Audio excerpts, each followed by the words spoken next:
Live from our 7 Tasmania studios, your nightly news with Louise Huber begins now. Locally, Tasmanians connected to the race say while they're disappointed about the cancellation, they support the decision. But it's another blow for tourism and hospitality businesses who had earmarked the Blue Water Classic as an end-of-year revenue boost. It's a hotel almost as famous as the race itself. Customs House has traditionally been the first port of call for weary sailors. The floor's packed with people looking to celebrate completing their testing trek. It's fun, everybody's in good spirits, fair bit of banter going over the bar between staff and patrons, and it's just a fun time of the year too. However, the bar's plans were sunk last night. A race known for its fearsome and challenging conditions, unable to overcome this year's biggest obstacle.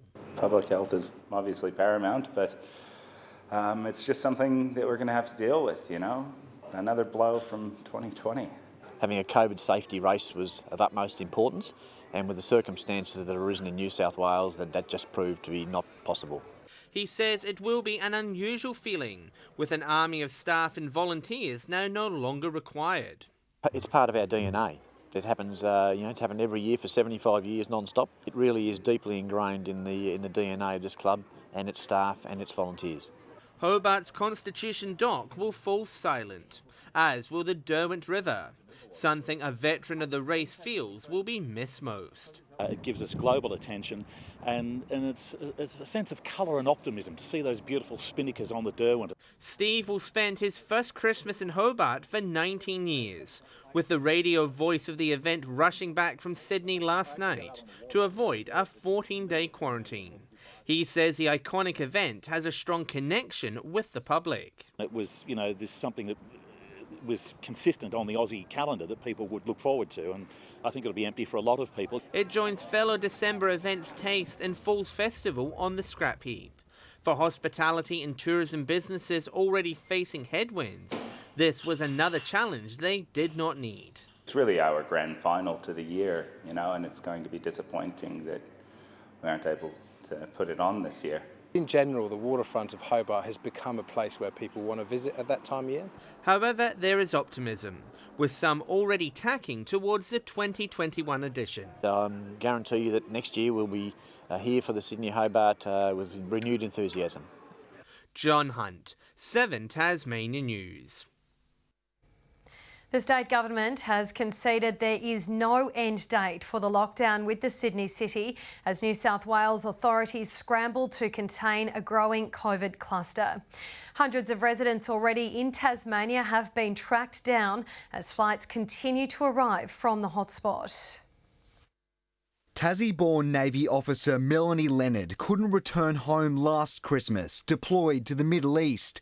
This year she'll miss the special time again as Australia faces attack from invisible forces. But obviously I was hoping to go home for Christmas, but I'm not going now.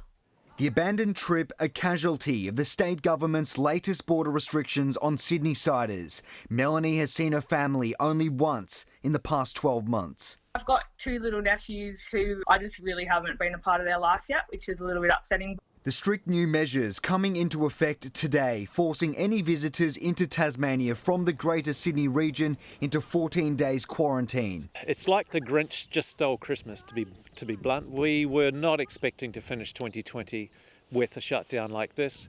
Public Health is now racing to track down Sydney residents already on our shores. No exact figure on how many, but there are a high number of contacts that have been made. The partial lockdown no deterrent for airline passengers as flights from Sydney touched down in both Hobart and Launceston. They were greeted on the tarmac by biosecurity teams. All this under the backdrop of another day of rising case numbers in New South Wales. We had 30 cases of community transmission. All from the Northern Beaches, 28 directly linked to the Avalon cluster. The one positive is we still have not seen evidence of massive seeding outside of the Northern Beaches community. Greater Sydney is tonight facing 10-person gathering limits, pleading with people to wear masks and restrict movements. However, the Premier, Gladys Berejiklian, has not yet placed the entire city in lockdown. Despite this, Queensland, South Australia and Victoria are among the latest states to follow Tasmania's lead, enforcing new border measures less than a week before Christmas. I don't think there's any jumping of the gun. We are monitoring this not only on a day-to-day basis, on an hour-to-hour basis. Garth Burley, 7 Tasmania News. Meanwhile, the impacts of Tasmania's new border closure to Sydney are being felt widely 24 hours after the announcement. Local accommodation operators say they've already lost thousands of dollars from skyrocketing cancellations, but remain hopeful those travellers will return soon. Just 3 months on from Hotel Verge's grand opening, this luxury Launceston spot already hitting a major hurdle. With Greater Sydney being impacted has had a massive impact on our business. Over the last 2 days, we've seen about $16,000 worth of cancellation over what kind of was going to be our peak period. Closing to Sydney, leading to an influx of travellers pulling the pin on their Christmas holidays here in Tasmania. Another blow for the state's peak tourism period. So Victoria and New South Wales make about 80% of our market, and what New South Wales, because they haven't had COVID like Victoria, they've been the ones that have been chomping the bit for when borders would reopen. So that's the impact it's had. Coming into that Christmas period, looking forward to a really strong period, and that's obviously going to be less so now. It's still pretty strong, so we remain hopeful that we might get those cancellations maybe rebooked. The outbreak also placing a halt on 2 guests wanting to tie the knot at this host's Coles Bay Airbnb. They plan to marry at Freycinet. We have a shack close by, so we Airbnb that over busy periods of time, and they had to cancel. A disappointing turn of events after preparing for a busy summer season. It's pretty much booked out throughout the whole year, so we had a lot that had to cancel. And we were just getting a bit of momentum back, and this has happened. But things are predicted to look up heading into 2021. Everyone's expectations are that domestic tourism will bounce back really, really well in the next 6 to 12 months. And as I say, in Tassie, we've started to see that. But obviously, we have these incidents and obviously the uncertainty that it creates. Touch wood, it's just, and Tassie will remain pretty strong on people's bucket list in 2021. Ruby Kamane, 7 Tasmania News. Australian arrivals from the first international Mercy flight to Tasmania have finished hotel quarantine. 118 passengers, including children, landed in Hobart 14 days ago after being stranded in India and were ordered to quarantine at the Best Western Hotel. Out of the group, a family of 4 tested positive to COVID-19. They were treated at the Royal Hobart Hospital and have since been given the all clear. The remaining guests all returned negative tests. Meanwhile, more than 160 seasonal workers are set to arrive in Tasmania tomorrow after days of flight delays. The plane from Tonga was scheduled to arrive last week but was grounded due to twin cyclones lashing the Pacific Islands. All passengers will undergo mandatory 14 days hotel quarantine upon entry into the state. A dozen people are safe after a vehicle broke down on a remote West Coast four-wheel drive track. Family members raised the alarm yesterday after losing contact with the group who were on the Climbies track. Police and the Westpac Rescue helicopter were deployed to the area. The group, who had set up camp near the track overnight, were able to contact emergency services this morning. Police are reminding people to be prepared if they take on difficult terrain and to always carry the appropriate recovery gear for their vehicle. Around 100 protesters rallied at Orford today, calling for more scrutiny of the state's finfish industry. It follows further moves to explore new areas to expand Tasmanian farmed salmon. We've already experienced numerous losses of amenities in our region, and so we're really concerned about what this expansion means and what potential expansions across the whole state will look like. Primary Industries Minister Guy Barnett says there will be no further farms on the East Coast and questioned the motive of protesters. A new marketing campaign is hoping to reel in fly fishing enthusiasts from around the country.